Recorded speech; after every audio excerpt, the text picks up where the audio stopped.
లేవియా కాండం 27వ అధ్యాయము. మరియు యెహోవా మోషేకు ఇలాగు సెలవిచ్చెను, నీవు ఇశ్రాయేలీయులతో ఇట్లనము, ఒకడు విశేషమైన మొక్కుబడి చేసిన ఎడల నీవు నిర్ణయించిన వెల చొప్పున వారు యెహోవాకు చెల్లింపవలను.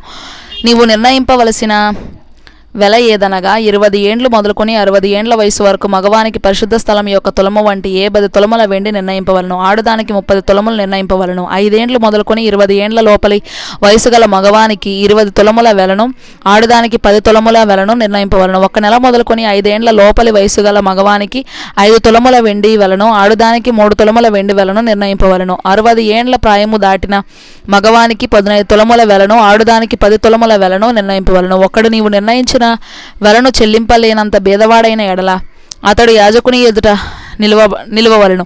అప్పుడు యాజకుడు అతని వెలను నిర్ణయించును. మొక్కుకొనిన వాని కలిమిలో చొప్పున వానికి వెలను నిర్ణయింపవలను. యెహోవాకు అర్పణముగా అర్పించు పశువులలో ప్రతిదానిని యెహోవాకు ప్రతిష్ఠితముగా ఎంచవలను. అట్టి దానిని మార్చకూడదు. చెడ్డదానికి ప్రతిగా మంచిదానినైనను, మంచిదానికి ప్రతిగా చెడ్డదానినైనను, ఒకదానికి ప్రతిగా వేరొక దానిని ఇయ్యకూడదు.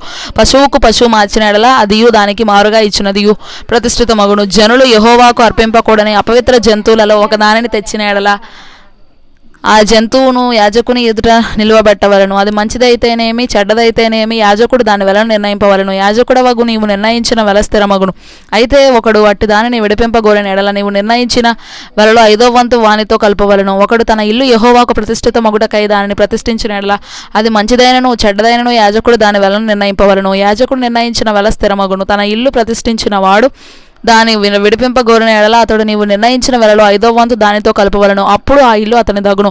ఒకడు తన పిత్రార్జితమైన పొలములో కొంత యెహోవాకు ప్రతిష్ఠించిన ఎడల దాని చల్లబడు విత్తనముల కొల చొప్పున దాని వెలను నిర్ణయింపవలను. పందుము యవల విత్తనములు 50 తులముల వెండికి వెలగలది. అతడు సునాద సంవత్సరము మొదలుకొని తన పొలమును ప్రతిష్ఠించిన ఎడల నీవు నిర్ణయించు వెల స్థిరము.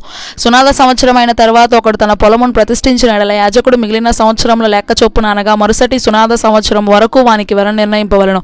నీవు నిర్ణయించిన వెలలో దాని వారడి తగ్గింపవలను. పొలమును ప్రతిష్ఠించిన వాడు దాన్ని విడిపింపగోరిన ఎడల నీవు నిర్ణయించిన వెలలో 5వ వంతును అతడు దానితో కలపవలను. అప్పుడు అది అతని దగును. అతడు ఆ పొలమును విడిపింపని ఎడలను వేరొకనికి దాని అమ్మిన ఎడలను మరి అన్నటికీ దాని విడిపింప వీలు కాదు. ఆ పొలము సునాద సంవత్సరమున విడుదల కాగా అది ప్రతిష్ఠించిన పొలము వలె యెహోవాకు ప్రతిష్ఠితమగును.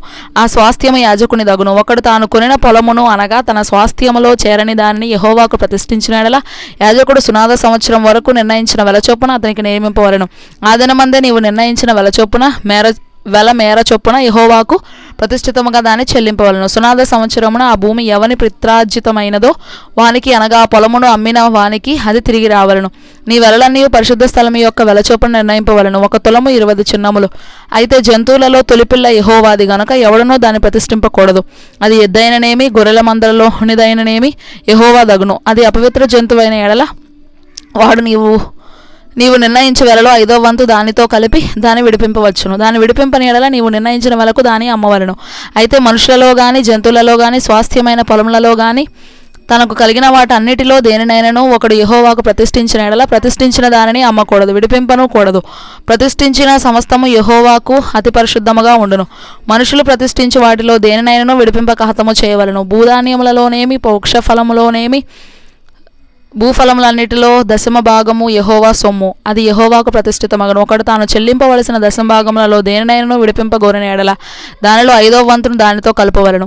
గోవులలోనే గాని గొర్రె మేకలలోనే గాని కోల క్రింద నడుచునన్నిటిలో 10వ భాగం ప్రతిష్ఠితమగును. అది మంచితో చెడ్డదో పరిశోధింపకూడదు. దాన్ని మార్చకూడదు. దాన్ని మార్చిన ఎడల అదియు దానికి మారుగా నిచ్చినదియు ప్రతిష్ఠితములగును. అట్టి దాని విడిపింపకూడదని చెప్పుము. ఇవి యెహోవా సీనాయి కొండ మీద ఇశ్రాయేలీయుల కొరకు మోషేకు ఇచ్చిన ఆజ్ఞలు.